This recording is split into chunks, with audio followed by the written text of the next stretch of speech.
Sir ஒரு பட்டா இடம் வாங்க போறேன், ஆனா பத்திரம் இல்லைன்னு சொல்றாங்க. இந்த நிலத்தை வாங்கலாமா இல்ல வேணாமா அப்படின்னு நம்ம சப்ஸ்கிரைபர் கேட்டிருந்தாருங்க. ஒரு பத்திரம் இருக்க நிலத்துக்கு எப்படி வில்லங்க சான்றிதழ் போட்டு பாக்குறோமோ அதே போல பட்டா இருக்க நிலத்துக்கும் பட்டாவோட ஹிஸ்டரியை பாக்குறதுக்கு இப்ப ஆன்லைன்லயே ஆப்ஷன் கொண்டு வந்திருக்காங்க. அதனால பட்டா நிலம் வாங்க போறீங்கன்னா அதுக்கு முன்னாடி அந்த நிலத்தோட பட்டா ஹிஸ்டரியை தெரிஞ்சுக்கிட்டு அப்புறம் வாங்குறது பாதுகாப்பா இருக்கும். ஏற்கனவே உங்க பேர்ல ஒரு பட்டா நிலம் இருந்தாலும் அதோட பட்டா ஹிஸ்டரியை எடுத்து வைக்கிறது மூலமா எதிர்காலத்துல ரொம்ப பயனுள்ளதா இருக்கும். ஏன்னா இந்த ஆப்ஷன் இன்னும் எவ்வளவு நாள் இருக்கும்னு தெரியாதுங்க. இந்த பட்டா ஹிஸ்டரி எப்படி பார்க்கறதுன்னு நான் உங்களுக்கு சொல்றேன். ஸோ வீடியோவை ஸ்கிப் பண்ணாம கடைசி வரைக்கும் பாருங்க. அப்பதான் எந்த ஒரு இன்ஃபர்மேஷனும் மிஸ் ஆகாம நீங்க தெரிஞ்சுக்க முடியும். உங்க மொபைல் இல்லைன்னா கம்ப்யூட்டர்ல தமிழ் நிலம் சிட்டிசன் போர்ட்டல் அப்படின்னு டைப் பண்ணீங்கன்னா முகப்பு பக்கம் இப்படி தாங்க வரும். ஏற்கனவே இந்த வெப்சைட்ல லாகின் ஐடி பாஸ்வேர்டு இருந்துச்சுன்னா உங்க மொபைல் நம்பர் போட்டா ஓடிபி வரும். அதை போட்டு லாகின் பண்ணிக்க முடியும். இப்பதான் ஃபர்ஸ்ட் டைம் பண்ண போறீங்கன்னா கீழே தமிழ் நிலம் வலைதளத்திற்கு புதியவரா அப்படின்ற ஆப்ஷனை கிளிக் பண்ணுங்க. இதுல உங்க பேரு, மெயில் ஐடி, மொபைல் நம்பர், உங்களோட முகவரி, அப்புறம் ஒரு சில டீடைல்ஸ் கேட்கும்.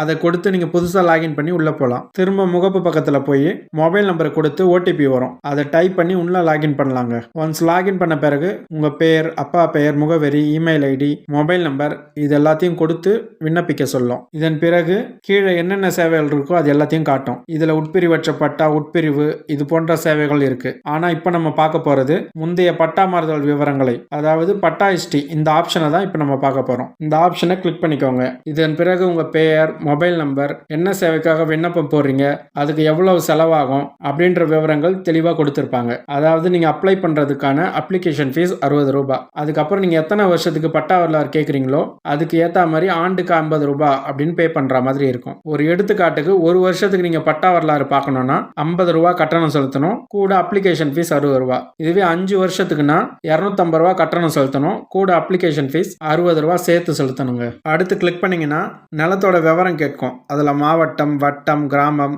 இது எல்லாத்தையும் சரியா கொடுத்து செயல் அப்படின்றத கிளிக் பண்ணி சேவ் பண்ணிட்டு கீழே இருக்க அடுத்துன்ற ஆப்ஷனை கிளிக் பண்ணிக்கோங்க. அடுத்த பேஜ்ல சர்வே எண், சப்டிவிஷன் நம்பர், அப்புறம் எந்த தேதியில இருந்து எந்த தேதி வரைக்கும் பட்டா வரலாறு வேணும் அப்படின்ற தகவலை கொடுத்துட்டு செயல் அப்படின்றத கிளிக் பண்ணி சேவ் பண்ணிட்டு கீழே சமர்ப்பிக்க அப்படின்னு கொடுங்க. இதன் பிறகு எந்த சேவைக்காக கொடுக்கிறோம், மனுதாரர் பெயர், அப்புறம் கைபேசி எண் இந்த விவரங்கள் எல்லாம் காட்டும். இது சரியா இருக்கா அப்படின்றத பார்த்துட்டு கீழே பணம் செலுத்த அப்படின்ற ஆப்ஷனை கிளிக் பண்ணிக்கோங்க. பணம் செலுத்துறதுக்கு முகப்பு பக்கம் இப்படி தாங்க இருக்கும். இதுல நீங்க கார்டு, யூபிஐ இது மூலமா பணம் செலுத்தலாம். நான் யூபிஐ மூலமா பணம் செலுத்த போறேன். பணம் செலுத்தின பிறகு உங்க விண்ணப்பத்தோட நிலையை நீங்க தெரிஞ்சுக்க முடியும். மேல இருக்க ஆப்ஷன்ல நிலை அப்படின்ற ஆப்ஷனை கிளிக் பண்ணுங்க. கீழே ஆண்டு, மாதம் அப்படின்னு கொடுக்கப்பட்டிருக்கும். எந்த ஆண்டு எந்த மாதம் அப்ளை பண்றீங்களோ அதை கொடுத்து விண்ணப்பங்களை நீங்க பார்க்கலாம். இப்போ உங்களுக்கு விண்ணப்பத்தோட லிஸ்ட் வந்துருங்க. கீழே விண்ணப்பத்தோட எண், தேதி, கட்டணம், விண்ணப்பம் அனுப்பிட்டாங்களா இல்லையா அப்படின்ற எல்லா விஷயங்களும் உங்களுக்கு கொடுத்திருப்பாங்க. வருவாய்த்துறை பட்டா வரலாறு அனுப்பின பிறகு நீங்க அதை டவுன்லோட் பண்ணி பயன்படுத்த முடியும் அப்படின்றத நீங்க தெரிஞ்சுக்கணும். இந்த வீடியோ மூலமா நீங்க தெரிஞ்சுக்க வேண்டியது என்னன்னா,